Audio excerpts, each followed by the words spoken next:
Who am I? সাংবিধানিক তো সমস্ত পলিটিক্যাল পার্টি, আওয়ামী লীগ ছাড়া যারা আন্দোলনে, প্রত্যেকটা দল আন্দোলনে অংশ নিয়েছে। বিতর্ক যেন পিছুই ছাড়ছে না অন্তর্বর্তীকালীন সরকারের আইন উপদেষ্টা আসিফ নজরুলের। সরকার পতনের পর অন্তর্বর্তীকালীন সরকারের বিচার বিভাগের পুনর্গঠন এবং উপদেষ্টা নিয়োগ এবং তার ভূমিকা নিয়ে শুরু হয়েছে নানান সমালোচনা। কেউ কেউ প্রশ্ন তুলছেন ভারতের গোয়েন্দা সংস্থা রয়ের সঙ্গে তার সম্পৃক্ততা নিয়ে। আসসালামু আলাইকুম।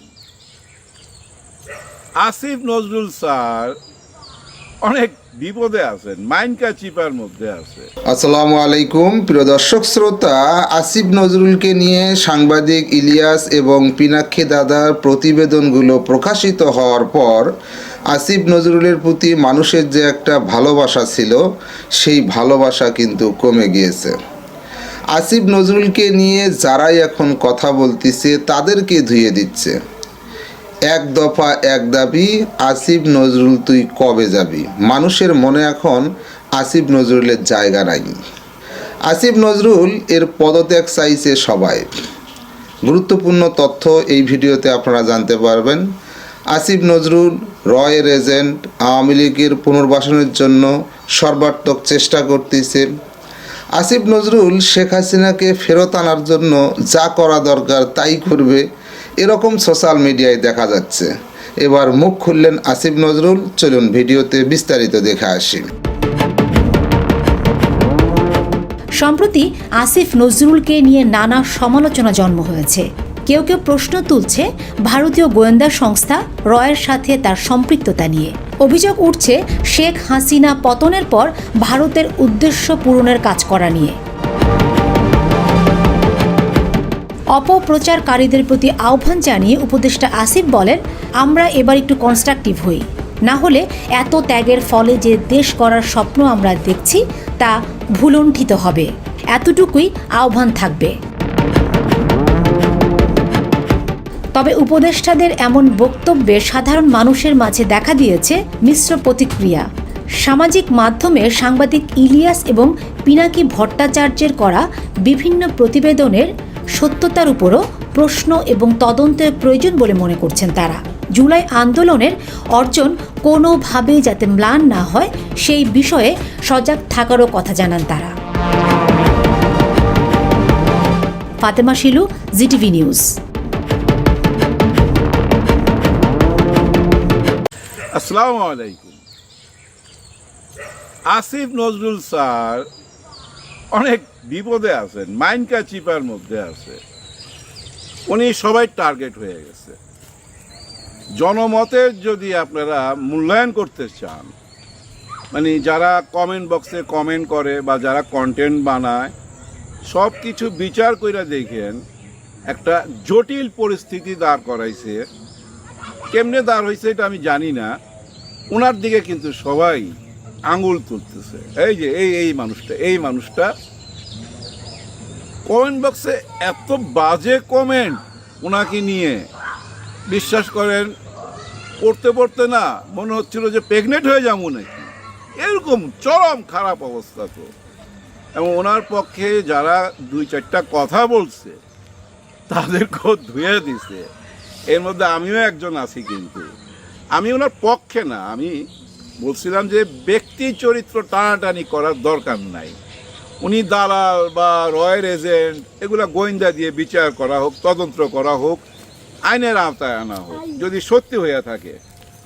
কিন্তু সেটা মানে আমি কেন বললাম এই কথাটা, যে ওনার শুধু ওই ব্যক্তিগত চরিত্র নিয়ে কথা বলার দরকার নাই, এটা শুনতে ভাল লাগে না, কিন্তু না সেটা মানুষ মেনে নেয় নাই।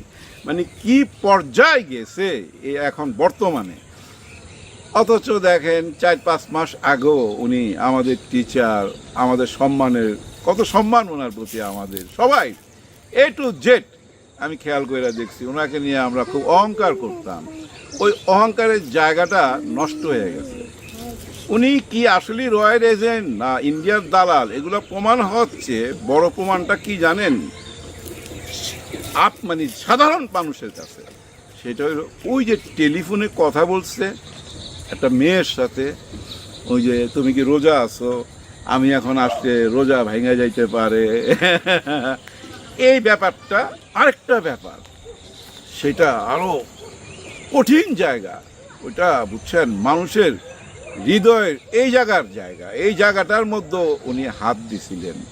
সেটা আল্লামা দেলোয়ার হোসেন সাঈদী যখন অ্যারেস্ট অবস্থায়, তখন উনি সাঈদী হুজুরের বিপক্ষে কথা বলছেন।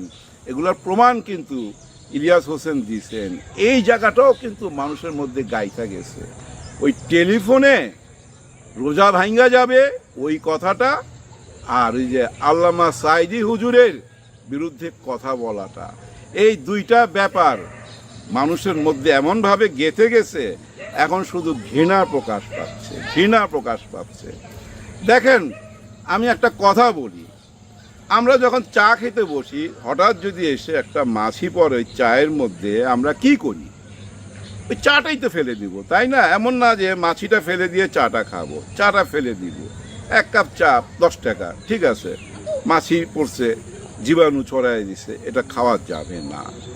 সেম মাছিটা যদি মনে করেন যে এক বাটি, বিশাল বড় এক বাটি ঘিয়ের মধ্যে ওই মাছিটা পড়ে, মানে এক বাটি ঘি ওর মধ্যে মাছিটা পড়ছে, তখন কি আমরা ওই চায়ের মতো ওই ঘিটা ফেলে দিব? না না না না, অনেক দাম। আমরা ওই মাছিটা ফেলে দিব, বা চামচ দিয়ে মাছি যেখানে পড়ছে অংশটুক একটুখানি ফেলে দিব, ঘিটা রেখে দিব। কিন্তু আমরা সো এখন যদি মনে করি আমরা, আমাদের সবচেয়ে গুরুত্বপূর্ণ কোনটা? ওই চা না, কিন্তু ঘিয়ের বাটিটা। আমাদের দেশ, আমাদের বর্তমান সরকার, এই উপদেষ্টা সরকার, একটা ঘিয়ের বাটি, এর মধ্যে যদি এখন মাছি পড়ে, মাছিটাকে সরায় ফেলতে হবে, ফেলা দিতে হবে। যদি চায়ের কাপ হইতো এই কথাটা বলতাম না, বলতাম যে চায়ের কাপ শুদ্ধা ফেলে দেন, কোনো অসুবিধা নাই।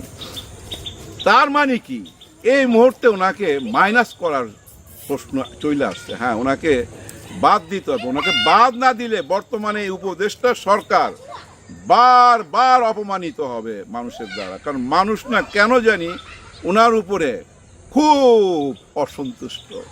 আর লজিক আছে, ওই যে বললাম আল্লামা সাঈদী, আর ওই যে টেলিফোনের কথা, রোজা নষ্ট হয়ে যাবে, ওনার কাছে এটা আশা করে নাই। ব্যক্তিগত জীবনে আমরা অনেকে অনেক কিছু করি, কিন্তু আমরা কারা? আমরা সাধারণ মানুষ, তাই না?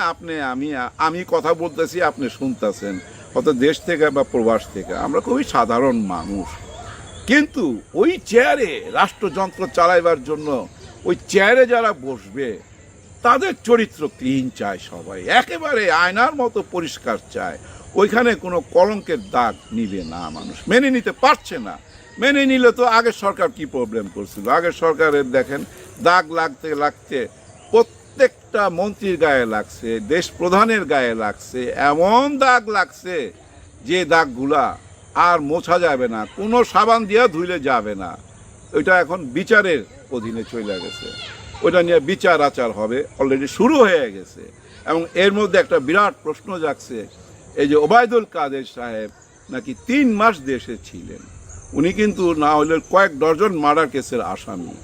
উনি 3 মাস দেশে ছিলেন। 3 মাস দেশে থেকে গত 10ই নভেম্বর মনে হয় উনি দেশ ত্যাগ করছেন মেঘালয় দিয়ে। মেঘালয় থেকে এক রাত বা কলকাতায় গেছে, কলকাতা থেকে দিল্লি যাওয়ার চেষ্টা করছে, বা কলকাতায় আছে, এরকম কথা এখন শোনা যাচ্ছে। কিন্তু প্রশাসন থেকে যেটা বলা হয়েছে যে উনি যে 3 মাস ছিল, এটা তো আমরা জানতাম না, জানলে অবশ্যই আমরা অ্যারেস্ট করতাম।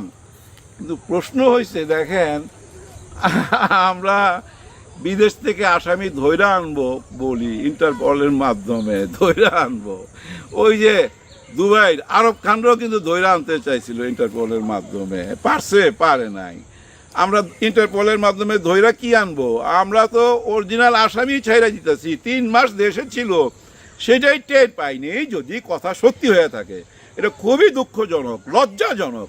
তার মানে কি, কারা ছাড়ছে, কিভাবে উনি গেল, এটা কিন্তু আদালত থেকে জানতে চাইছে। মহামান্য আদালত নোটিশ দিছে, দিন তারিখও দিয়ে দিছে, কতই নভেম্বর বা 15 দিন 20 দিনের সময় দিছে। এর মধ্যে আমাদেরকে জানাইতে হবে উনি কিভাবে দেশ ত্যাগ করলো।